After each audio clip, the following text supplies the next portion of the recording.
போர் முடிந்ததை அறியாமல் 29 ஆண்டுகள் காட்டில் மறைந்து வாழ்ந்த சிப்பாய். இரண்டாம் உலகப் போர் முடிந்த பிறகும் தன் நாட்டுக்காக போராட்டத்தை தொடர்ந்த மனிதர் ஒருவர் உள்ளார். ஹிரோ ஒனோடா.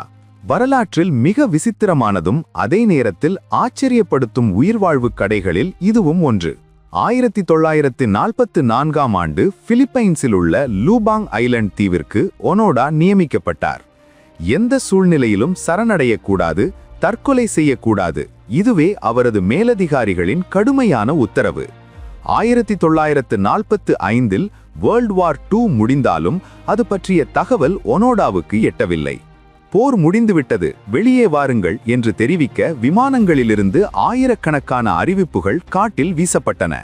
ஆனால் இவை அனைத்தும் எதிரிகளின் சதி என அவர் உறுதியாக நம்பினார். காட்டில் கிடைத்த காய்கறிகள், பழங்கள், சில சமயம் கால்நடைகளை திருடியும் அவர் தனது போராட்டத்தை தொடர்ந்தார். நீண்ட 29 ஆண்டுகள் கழித்து 1974ஆம் ஆண்டில்தான் அவர் உலகின் முன்னிலையில் தோன்றினார்.